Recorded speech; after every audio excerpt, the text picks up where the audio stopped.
Corona का संकट खत्म होने का नाम नहीं ले रहा है। पिछले 24 घंटे में देश में कोरोना के अब तक के सबसे ज्यादा मामले सामने आए हैं।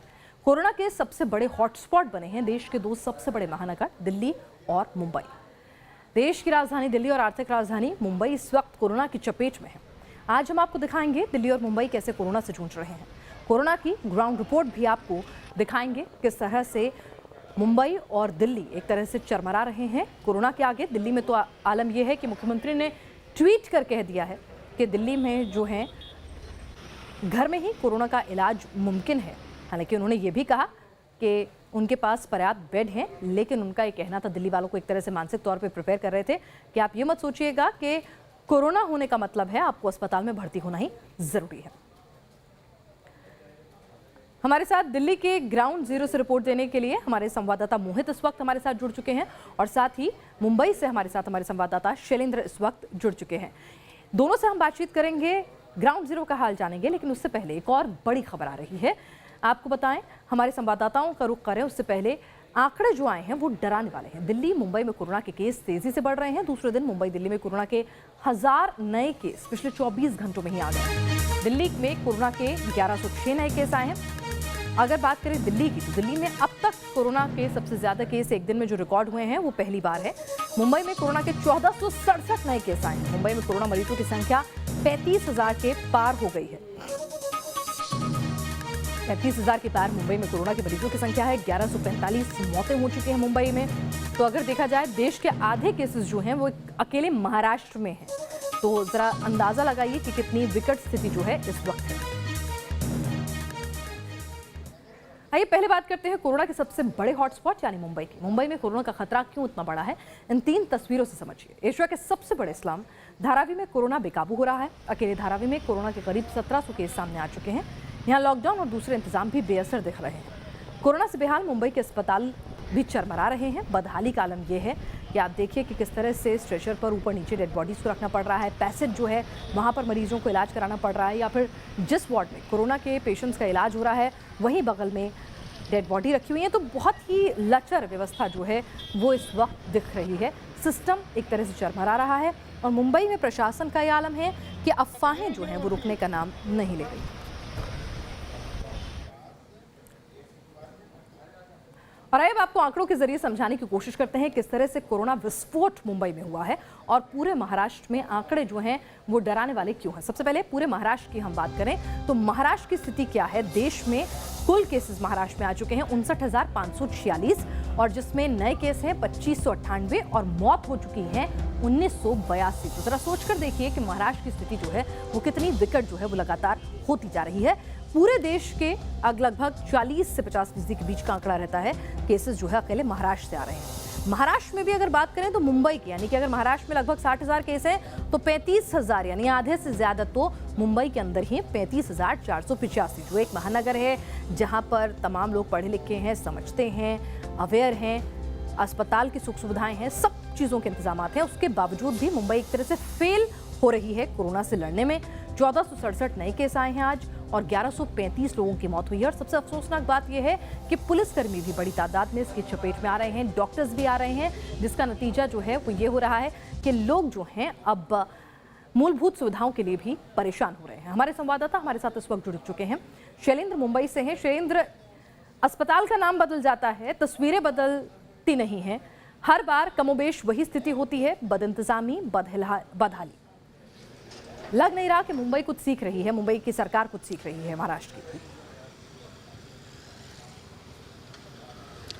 जाहिर तौर पर अगर बात करें महाराष्ट्र की तो लगातार कोरोना के मामले बढ़ते जा रहे हैं और इसका सबसे बड़ा कारण ये है कि सरकार समय रहते जो प्रिकॉशनरी मेजर्स लेने चाहिए थी वो मेजर्स नहीं ले पाई और इसका असर जो है वो कहीं ना कहीं देखने को मिल रहा है। लगातार जो मामले हैं वो बढ़ते जा रहे हैं। और बात करें अगर अस्पतालों की तो अस्पतालों के हालात बद से बदतर बनी हुई है, चाहे मुंबई हो या ठाणे हो। तस्वीरें एक जैसी हैं, खाली नाम बदलते हैं। इसके अलावा अगर बात करें कोरोना वायरस को लेकर तैयारियों को, तो लगातार इनकी तरफ से दावे बहुत किए गए सरकार की तरफ से कि कई हज़ार बेड का हॉस्पिटल बन रहा है, कई दूसरे हॉस्पिटल्स में जो बेड्स हैं उन्हें मॉनिटर किया जा रहा है। लेकिन वस्तुतः स्थिति ये है कि लगातार मामले बढ़ते गए और समय रहते इन्होंने एहतियातन कोई कदम नहीं उठाया, और यही वजह है कि जो कोरोना विस्फोट मुंबई में देखने को मिला है, सबसे बड़ा यही कारण है। इसके अलावा जो स्लम्स हैं, धारावी की अगर बात करें तो धारावी में जैसे ही मामला कोरोना वायरस का सामने आया, चाहिए था कि उसे डीकंजेस्ट कर दिया जाए, क्योंकि बहुत छोटी जगह में बहुत ज़्यादा लोग वहाँ रहते हैं। जाहिर है पॉपुलेशन डेंसिटी जो है वो बहुत ज़्यादा है। सोशल डिस्टेंसिंग जैसी बातें पिनाज अगर बात करें तो धारावी में बेमानी साबित होती हैं, और चाहिए था सरकार को कि उसे उस पॉपुलेशन को डीकंजेस्ट करते, लेकिन वो भी नहीं किया गया। और यही वजह है कि मुंबई अब पूरी तरह से एक बहुत बड़े हॉटस्पॉट के तौर पर सामने आया है कोरोना वायरस के लिहाज से। जी बिल्कुल, हॉटस्पॉट बन रहा है मुंबई एक तरह से देखा जाए, और ये चिंता का सबब इसलिए भी हो जाता है कि लगातार जो है इस तरह के मामले जो हैं वो बढ़ते आ रहे हैं। जहां बदहाली दिखती है, सरकार की लापरवाही दिखती है, बदइंतजामी दिखती है, अफवाह फैलती है, तो एक बार नहीं, दो बार नहीं, तीन बार नहीं, चार चार पांच पांच बार सिर्फ मुंबई में फैलती हैं। अगर बाजारों में लोगों की भीड़ सोशल डिस्टेंसिंग को धत्ता बताते हुए जमा होती है तो वो मुंबई में होती है, और एक बार नहीं कई बार होती है। सिर्फ इलाका और लोकेलिटी बदल जाती है। अस्पतालों से बदहाली की तस्वीर आती है तो वो भी मुंबई और उसके आसपास के इलाकों से आती है। ठाणे का शिवाजी सिविल अस्पताल हो, राजावाड़ी अस्पताल हो, मुंबई का केईएम अस्पताल हो, साइन अस्पताल हो, तकरीबन आप बस नाम बदल जाएगा लेकिन तस्वीरें वही आएंगी कि अस्पताल बदहाल है। पेशेंट नीचे लेटे हुए, कचरा उधर साइड में पड़ा हुआ है। तो ठाणे के बदहाल अस्पताल पर हमारी अगली रिपोर्ट देखिए, फिर आगे इस चर्चा को बढ़ाएंगे। सामने डेड बॉडी रखी है, इनको लेके नहीं चाह रहे हैं। यहाँ पे भी डेड बॉडी। महाराष्ट्र के अस्पतालों की क्या स्थिति है वो अलग अलग वीडियो सामने आने के बाद पता चल रहा है। ताज़ा मामला मुंबई से सटे ठाणे स्थित छत्रपति शिवाजी महाराज अस्पताल का है, जिसे नारायण राणे के बेटे नितेश राणे ने ट्वीट किया है और कहा है कि यह वीडियो छत्रपति शिवाजी महाराज अस्पताल का है। और देखा जा सकता है कि वीडियो में जहां तहां जो शव हैं वो पड़े हुए हैं और लोग उन शवों के बीच से होकर गुजरने के लिए मजबूर हैं। जाहिर तौर पर अपने आप में एक बड़ी अव्यवस्था जो है वो अस्पतालों में देखने को मिल रही है। इससे पहले मैं आपको बताऊं कि मुंबई जो कि देश की आर्थिक राजधानी कही जाती है, वहाँ के कई अस्पतालों जैसे केईएम अस्पताल है, सायन अस्पताल है, राजावाड़ी अस्पताल है, इन तमाम अस्पतालों से कई वीडियो सामने आए जिसमें साफ तौर पर यहाँ वहाँ जो शव हैं वो पड़े थे और उन शवों के बीच में जो कोरोना वायरस के मरीज हैं उनका इलाज किया जा रहा था। जाहिर तौर पर न सिर्फ मुंबई बल्कि महाराष्ट्र के दूसरे हिस्सों में जो सरकारी अस्पताल हैं वहाँ की भी यही स्थिति बनी हुई है। और जाहिर है लगातार वीडियो के सामने आने के बाद भी कुंभकर्णी नींद से जागने को तैयार नहीं है प्रशासन। वीडियो जर्नलिस्ट स्वप्निल चौहान के साथ शैलेंद्र सिंह, न्यूज़ नेशन, ठाणे। तो आपने देखा किस तरह से मुंबई में अस्पताल बदहाल हैं, किस तरह से वहां पर स्वास्थ्य सेवाएं जो हैं वो चरमरा रही हैं। कोरोना महामारी के खिलाफ खड़ी हुई नर्सों में उद्धव सरकार के खिलाफ काफ़ी रोष है, वो मैदान में जो हैं वो उतर आई हैं। आपको दिखाते हैं मुंबई में सरकारी अस्पतालों को भगवान भरोसे क्यों छोड़ा गया है और क्यों लगातार मुंबई के अस्पतालों से ऐसी तस्वीरें सामने आती हैं जो विचलित करने वाली हैं, और क्यों कोरोना के आगे उद्धव सरकार सरेंडर करती हुई दिख रही है।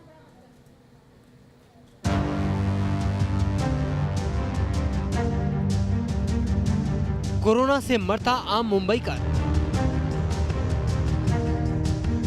और दम तोड़ते अस्पताल। कोविड-19 से जूझती मायानगरी मुंबई और आईसीयू में सरकार का सिस्टम। न पुलिस सुरक्षित, न मंत्री। अस्पताल के बेड पर पड़ी रही लाशें। मरीजों के पास लाशों को क्यों छोड़ा? अस्पतालों में मरीजों की जिंदगी से खिलवाड़ क्यों? आखिर किसके भरोसे मुंबई के अस्पताल? कौन सुनेगा गरीब मरीजों का हाल? मुंबई में कोरोना ने कोहराम मचा रखा है। रोजाना संक्रमित मरीजों की तादाद तेजी से बढ़ रही है, लेकिन सरकार और उसका निकम्मा सिस्टम कोरोना जैसे गंभीर संकट से निपटने की तैयारियों पर पानी फेर रहा है। सवाल मुंबई और यहाँ के लोगों की जिंदगी से जुड़ा है, इसलिए आवाज उठाना जरूरी है। सवाल उन अस्पतालों का भी है जहां गरीब मरीज जिंदगी की आस लिए आते हैं, लेकिन उनकी जिंदगी नकारे सिस्टम की बलि चढ़ जाती है। न्यूज नेशन ने एक ऐसे ही सरकारी अस्पताल की तस्वीर दिखाई जिसने उद्धव सरकार के चेहरे के नकाब को उतारकर फेंक दिया। केईएम अस्पताल में हालात ऐसे बने कि यहाँ कोरोना से मरने वालों की लाशों को उठाने वाला कोई नहीं था। डॉक्टर्स को बोलते हैं आके पेशेंट को चेक करो, तो वो बोलता है कि तू जाके देख, और दूसरा बोलता है तू जाके देख। कोई भी आके पेशेंट को देखने के लिए रेडी नहीं है इधर को। कचरा साफ करने के लिए भी यहाँ पे कोई नहीं है। कचरा साफ करने के लिए बोले तो बोलते हैं तुम साफ कर लो। हम यहाँ पे कचरा साफ करें कि कोरोना वायरस को देखें। और यहाँ पे सोशल डिस्टेंसिंग बिल्कुल नहीं रखी जा रही है, आप देख सकते हो वहाँ पे। मरीजों को डेड बॉडी के साथ रहने को मजबूर किया गया। मरने के बाद अपनों ने भुलाया तो वहीं अस्पताल ने अपने फर्ज को ही त्याग दिया। डॉक्टर्स से लेकर कर्मचारियों तक लाशों को छूने से मना कर दिया गया। इसका कसूरवार सिर्फ अस्पताल का प्रशासन नहीं, बल्कि सवालों के घेरे में उद्धव सरकार और उसका इकबाल है। क्योंकि ब्यूरोक्रेसी तभी फेल होती है जब सरकार का नियंत्रण खत्म हो जाता है। कुछ ऐसी ही तस्वीरें इन दिनों महाराष्ट्र में दिख रही हैं, जहां ऐसा लग रहा है कि गठबंधन की सरकार में न तो नेतृत्व क्षमता है और न ही मंत्रियों और विभागों में तालमेल, और इसी का खामियाजा भुगत रही है मुंबई। कोरोना जैसे गंभीर और संवेदनशील मुद्दे में उद्धव सरकार की नाकामी ने मुंबई के दर्द को और बढ़ा दिया है। ऐसे में न्यूज नेशन पूछ रहा है सवाल, क्या मुंबई ऐसे ही कोरोना के आगे बेबस दिखेगी? क्या मरीजों को सरकारी अस्पतालों में मौत मिलेगी? क्या लाशें वार्ड में ही पड़ी रहेंगी? क्या मरीजों को लाशों के साथ रहना होगा? क्या मुंबई में कोरोना संक्रमित प्राइवेट अस्पतालों के मोहताज होंगे? ये सवाल मुंबई और आम मुंबईकरों के लिए बेहद जरूरी है, क्योंकि कोरोना का बढ़ता दायरा लोगों को डरा रहा है। Team news nation. कोरोना महामारी के खिलाफ खड़ी हुई नर्सों में उद्धव सरकार के खिलाफ मैदान में उतर आई हैं। गुस्सा है। दरअसल सरकारी कॉन्ट्रैक्ट पर काम कर रही इन नर्सेस की सैलरी काट ली गई है, वो भी कोरोना काल में। कोविड-19 महामारी के खिलाफ डॉक्टरों के साथ नर्सेस भी महाराष्ट्र में जूझ रही है, लेकिन महाराष्ट्र सरकार ने नर्सिंग स्टाफ का जो तनख्वाह है वो घटाया है। 29 अप्रैल को सरकार ने एक नोटिफिकेशन जारी किया जिसके तहत नर्सेस की तनख्वाह 45,000 से घटाकर 25,000 की है। इससे नर्सेस में काफ़ी नाराज़गी है। एक तरफ नर्सिंग स्टाफ महामारी के खिलाफ लड़ने की एक महत्वपूर्ण कड़ी है और इनको सरकार ने नाराज़ किया है। दूसरी तरफ महाराष्ट्र में 2,581 खाली पोस्ट है नर्सेस के। 2018 के बाद नर्सिंग स्टाफ की कोई भी नई भर्ती नहीं हुई है। ऐसे में ये खाली पड़े पदों पर नर्सिंग स्टाफ की भर्ती करने के बजाय महाराष्ट्र सरकार केरल से नर्सेस मंगा रही है, और यही कारण है कि नर्सिंग स्टाफ जो है वो कहीं ना कहीं सरकार से नाराज़ है और इसका असर महामारी पर के खिलाफ चल रही जो लड़ाई है उसके ऊपर पड़ सकता है। वीडियो जर्नलिस्ट राजेश मालकर के साथ सुभाष शिर्के, न्यूज़ नेशन, मुंबई। आइए जरा समझने की कोशिश करते हैं कि जो पूरी दुनिया कोरोना वॉरियर्स को सलाम कर रही है, जो अपनी जान जोखिम में डालकर मरीजों का इलाज कर रहे हैं, दिन रात उनकी सेवा कर रहे हैं और फ्रंट लाइन वॉरियर्स हैं, आखिर क्या वजह रही कि उद्धव सरकार को उनकी सैलरी कम करनी पड़ी? ये जानने के लिए मेरे संवाददाता शैलेंद्र इस वक्त ग्राउंड जीरो पे मौजूद है। शैलेंद्र, आपसे समझना चाहूंगी भाई, ऐसी कौन सी नौबत आ गई जब दूसरे राज्य जो हैं एक्स्ट्रा इंसेंटिव दे रहे हैं अपने मेडिकल स्टाफ को, तो उद्धव इनकी सैलरी कम कर रहे हैं? देखिए, जहाँ तक सरकार की अगर बात करें तो आर्थिक राजधानी कही जाती है मुंबई, लेकिन उद्योग धंधे पूरी तरह से बंद पड़े हैं। तो ऐसे में कहीं ना कहीं सरकार ये कटौती करके उसका फ़ायदा दूसरे जो लोग हैं, यानी कि दूसरा जो स्टाफ है उसे करने की कोशिश में है। और यही वजह है न सिर्फ नर्सिंग स्टाफ, न सिर्फ डॉक्टर, बल्कि दूसरे भी जो सरकारी कामकाजी लोग हैं सबसे ज्यादा खतरे पे हैं, आप उनकी तनख्वाह थोड़ी काटेंगे? ऐसे में उद्धव जी अपनी तनख्वाह काटें, अपने एमएलए की तनख्वाह काटें, अपने सरकारी महकमे के कामकाज जो है उस पर लगाम लगाएं, ये कौन सा तरीका है? जाहिर तौर पर न सिर्फ नर्सेस बल्कि डॉक्टरों की भी तनख्वाह जो है वो काटने की बात की गई थी, और यही वजह रही कि डॉक्टरों ने भी इसका विरोध किया था, जिसके बाद सिर्फ मुंबई के जो बीएमसी के डॉक्टर थे उनकी तनख्वाह काटने की बात की गई थी। लेकिन इसका लगातार विरोध किया जा रहा है, चाहे आईएमए हो या दूसरी संस्थाएं हों, लगातार इस जो फ्रंटलाइन कोरोना वॉरियर्स है उनकी जो तनख्वाह काटी जा रही है उसके विरोध में खड़े हुए हैं। जाहिर तौर पर उनका कहना है कि यदि सरकार का यही रवैया रहा तो इसका असर जो है, जो लड़ाई चल रही है कोरोना के खिलाफ, उस पर भी इसका असर पड़ सकता है। शैलेंद्र, महाराष्ट्र के डिप्टी सीएम ने अपनी तनख्वाह काटी, महाराष्ट्र के विधायकों ने क्या अपनी तनख्वाह डोनेट की? देखिए, उन्होंने क्या किया जो उन्हें मेडिकल स्टाफ की तनख्वाह चुभने लग गई?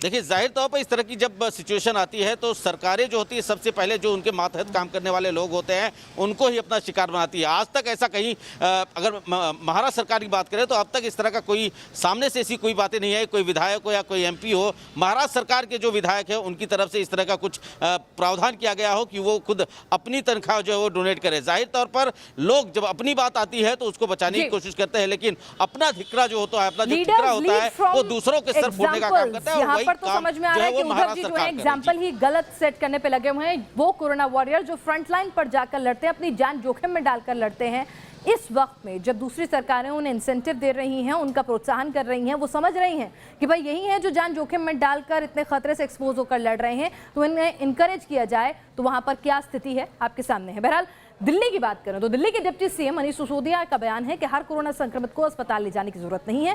साथ ही साथ आपको बता दें, दिल्ली के मुख्यमंत्री ने भी ट्वीट कर दिया है, डिप्टी सीएम नहीं मुख्यमंत्री ने भी ट्वीट कर यह जानकारी दी है। होम क्वारंटीन में भी लोग ठीक हो सकते हैं, छूने से नहीं फैलता है कोरोना। दिल्ली में कोरोना के 50% मरीज ठीक हुए हैं। सिसोदिया ने कहा दिल्ली में कोरोना के मरीज 17,000 के पार हैं। 24 घंटे में अब तक का सबसे बड़ा स्पाइक जो है वो देखने को मिला। 1106 केसेस जो हैं कोरोना के देखने को मिले हैं। 398 की मौत हुई है। हालांकि केजरीवाल ने खुद ट्वीट कर कहा कि होम मेडिसिन और होम केयर से भी कोरोना ठीक हो सकता है। अस्पताल हर शख्स को भर्ती होने की जरूरत नहीं है। कि 80 से 90% लोग होम क्वारंटाइन में रह के ठीक हो जा रहे हैं, रिकवर कर जा रहे हैं, हॉस्पिटल आने की जरूरत नहीं है। बहुत सारे लोग अगर कोरोना टेस्ट में पॉजिटिव पाए जाते हैं तो उनकी फैमिली में, उनके आस पड़ोस में पैनिक हो जाता है कि अब तो इनको हॉस्पिटल जाना पड़ेगा, हॉस्पिटल में भर्ती करा देना चाहिए। बिल्कुल पैनिक में ना आए। अगर कोई छोटा मोटा खांसी बुखार भी है या बिल्कुल कोई सिम्टम नहीं है, आपको हॉस्पिटल आने की कतई जरूरत नहीं है। डॉक्टर्स की भी ये एडवाइस है, भारत सरकार की गाइडलाइंस भी यही है, आपको बिल्कुल हॉस्पिटल आने की जरूरत नहीं है। आप एकदम अपने घर में एक कमरे, अगर कमरा अलग से है तो कमरा कर लीजिए, उस कमरे में रह लीजिए आइसोलेशन में। कमरा नहीं भी है तो अलग एक एक्सक्लूसिव कमरा नहीं भी अरेंज हो पा रहा है तो एक्सक्लूसिव बेड पे अपने रहिए। और आइए अब अपने दर्शकों को भी समझाते हैं कि आखिर दिल्ली में कोरोना के आंकड़े जो हैं हम क्यों कह रहे हैं कि विस्फोटक स्थिति में जो है वो पहुंचते जा रहे हैं। ये अपडेट हम अपने दर्शकों को देना चाहेंगे कि किस तरह से दिल्ली की अगर बात करें खाली तो क्या स्थितियां हैं। दिल्ली में कोरोना विस्फोट है। 17,386 केसेस जो हैं आ चुके हैं और 398 लोगों की मौत हो चुकी है। हालांकि दिल्ली में रिकवरी रेट जो है वो अच्छा है।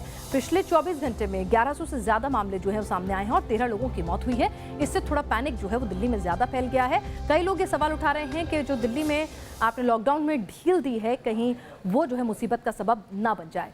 मोहित हमारे साथ इस वक्त ग्राउंड जीरो से मौजूद हैं।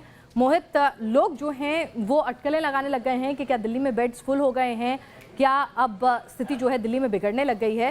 हालांकि केजरीवाल जी का ट्वीट आया, उन्होंने कहा कि दिल्ली में अस्पताल में बेड भी हैं, व्यवस्था भी है, ऐसा नहीं है, बट वो इनकरेज कर रहे हैं कि घर में भी इलाज हो सकता है। वस्तु स्थिति क्या है? देखिए, बेड्स की जहां तक अगर हम बात करें तो सरकारी आंकड़ा भी ये कह रहा है कि दिल्ली के सरकारी अस्पतालों में जो है बेड्स काफ़ी संख्या में है, क्योंकि प्राइवेट हॉस्पिटल का रुख ज़्यादा कर रहे थे दिल्ली वाले, तो इसलिए 90% जो बेड्स की संख्या वो थी भर गई थी। तो इसलिए जो 117 अलग से अस्पताल हैं जिनका 50 से ज़्यादा बेड का अस्पताल है, उनको भी 20% बेड्स देने की बात की गई थी। तो बेड्स की नहीं, यहाँ पर होम आइसोलेशन पर जोर दिया जा रहा है सरकार की तरफ से। बार बार ये कहा जा रहा है कि अगर आपको माइल्ड या फिर असिम्प्टोमेटिक हैं आप, तो फिर आपको अस्पताल आने की जरूरत नहीं, आप घर पे ही ठीक हो सकते हैं। ये सुझाव दिए जा रहे हैं। लेकिन स्थिति जो है वो इसलिए ज्यादा गंभीर है कि बीते 2 दिन में पिनाज समझना होगा 1024 और 1106 ये वो आंकड़ा है जो बीते 2 दिन में आया है। उससे पहले भी 792 मरीज आए थे। लगातार जो बीते लॉकडाउन के खुलने का जो असर है वो नजर आ रहा है। अगर लोग स्वच्छंद होकर बाहर घूम रहे हैं तो वो आंकड़ा भी बढ़ा रहे हैं।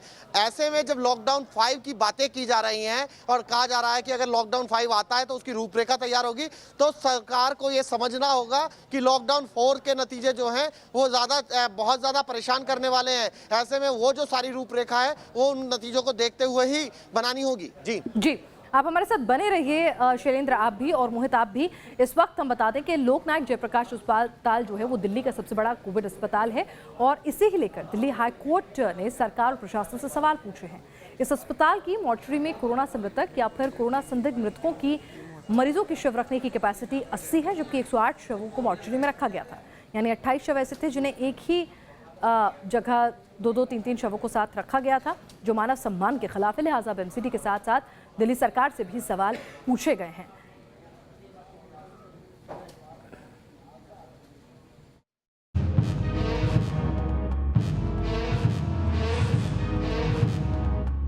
राजधानी में कोरोना से कोहराम मचा है। महामारी से दिल्ली दहशत में है और सरकार हालात काबू में होने के दावे कर रही है। सिर्फ कोरोना के केस नहीं, मौत के बाद भी हो रही लापरवाही और बदइंतजामी सरकार के कोरोना से जंग के दावों की पोल खोल रही है। दिल्ली में कोरोना से जान गंवाने वालों की तादाद इस कदर बढ़ी है कि न अस्पताल में शवों को रखने की जगह है और न शमशान घाट में। दिल्ली हाई कोर्ट ने भी अब इस मामले में कड़ा रुख अपनाया है। हाई कोर्ट ने दिल्ली सरकार और तीनों नगर निगमों को नोटिस जारी किया है। आपको दिखाते हैं वो तस्वीरें और आंकड़े जिसकी वजह से कोर्ट कड़े एक्शन में आया। मीडिया रिपोर्ट में दावा किया गया है कि दिल्ली के LNJP अस्पताल में मॉर्चरी में 108 शव रखे हैं, 80 शव रैक में और 28 शव एक के ऊपर एक। कोरोना काल में दिल्ली के शमशान घाट की ये तस्वीरें भी रोंगटे खड़े कर देने वाली हैं। कोरोना की वजह से जिन्होंने अपनों को खोया, अब उन्हें अंतिम संस्कार कराने के लिए भी लंबा इंतजार करना पड़ रहा है। कि एम्बुलेंस जो सरकारी अस्पताल से आई है वो वहाँ पर है, यहाँ लेकर आए ताकि कम से कम अंतिम संस्कार हो सके। पर यहाँ आके पता चलता है कि कैपेसिटी 20 की है। इस शमशान भूमि में निगम बोध घाट में 20 से ज़्यादा का अंतिम संस्कार हो नहीं सकता। अंदर CNG शवगृह की बात करें, 6 प्लेटफॉर्म है, 6 में से 3 चल नहीं रहे हैं। लिहाजा अगर 20 से ज़्यादा मृत्यु हो जाती है इस दिल्ली के सेक्शन में सरकारी अस्पतालों में, तो इंतज़ार करना पड़ता है किसी को अगले दिन का। सिर्फ निगम बोध घाट में ही नहीं, दिल्ली के पंजाबी बाग के शवदाह गृह के बाहर भी लाशों की कतार है और गम में डूबे मृतक के परिवार वाले अंतिम संस्कार के लिए लंबा इंतजार करने को मजबूर हैं। रजिस्ट्रेशन यहाँ पे डेस्क पे गए, अब ऐसा है अस्पताल ने तो अपनी जिम्मेदारी निभाई नहीं। हम यहाँ पे सुबह सुबह आए, हमें लगा कि चलिए अब शरीर यहाँ पे आ गया है तो चलिए संस्कार हो जाएगा, पर यहाँ पे भी हमें बता रहे हैं कि 20 की लिमिट होती है, आज 21वीं पर्ची हम नहीं काटेंगे। फिर हमने बोला चलिए कोई बात नहीं, आप कल की तो बुकिंग तो हो जाए, किसी तरह कल की कर दीजिए। उन्होंने नाम लिख लिया है, बड़ा एक एम्बिगुअस सा आंसर दिया है कि आप कल 12 बजे आओ, कोई टोकन नंबर नहीं, कुछ नहीं है। मैं खुद 3 दिन से परेशान हूँ, मेरा गला पूरा बैठा हुआ है। मेरे पापा कोरोना पॉजिटिव थे, मैं उनकी अलग अकेली औलाद हूँ। दिल्ली सरकार और MCD दिल्ली में मौत के आंकड़ों को लेकर उलझी है, लेकिन शमशान में इंतजामों को बेहतर करने और बेहाल परिजनों की परेशानी दूर करने पर किसी का ध्यान नहीं। के लिए यहाँ की बात करें तो Fortis hospital, Max hospital, RML, base hospital, Safdarjung, Balaji action hospital, Fortis hospital, Shalimar Bagh, Apollo hospital और उसके अलावा दीनदयाल उपाध्याय में जिनकी मृत्यु होती है उनका अंतिम संस्कार यहाँ किया जाता है। लेकिन जो आंकड़े हमारे पास आए हैं उसके अनुसार अकेले 24 तारीख तक, जी हाँ हम 24 तारीख की बात कर रहे हैं, 24 मई तक 305 लोगों का अंतिम संस्कार हुआ है जिनकी कोरोना से मृत्यु हुई थी। और पंजाबी बाग निगम बोध घाट के अलग है। इससे आप जान सकते हैं कि जो आंकड़े हैं उसमें अंतर साफ तौर पर नजर आता है। उधर कोरोना का कहर है कि राजधानी में थमने का नाम नहीं ले रहा। दिल्ली में कोरोना के मामले 16,000 के पार पहुंच गए हैं और 316 लोग महामारी की वजह से जान गंवा चुके हैं। पिछले 24 घंटे में ही दिल्ली में कोरोना के 1024 नए केस सामने आए हैं और 13 लोगों की मौत हो गई है। लेकिन शमशान में शवों की कतार और अंतिम संस्कार के लिए हो रहा लंबा इंतजार मौत के आंकड़ों और इंतजामों पर गंभीर सवाल खड़े कर रहा है। दिल्ली से राहुल डबास के साथ टीम न्यूज़ नेशन। चलिए, तो किस तरह से दिल्ली हो, मुंबई हो, वहाँ आंकड़े लगातार बढ़ रहे हैं और चिंताजनक बात है। दिल्ली में तो कह दिया गया है कि आप होम आइसोलेशन में रहिए, वहीं इलाज करें तो ज़्यादा बेहतर है, मुफीद है। जो पेशेंट एसिम्प्टोमेटिक हैं और या माइल्ड सिम्टम्स हैं, जिनको मुंबई की चिकित्सा व्यवस्था चरमराती हुई नजर आ रही है। आपका मोहित और शैलेंद्र, आपका इस तमाम अपडेट हम तक पहुंचाने के लिए बहुत बहुत शुक्रिया। तो हम यही कहेंगे, दिल्ली, मुंबई या देश भर के तमाम लोग सावधान रहें, सुरक्षित रहें।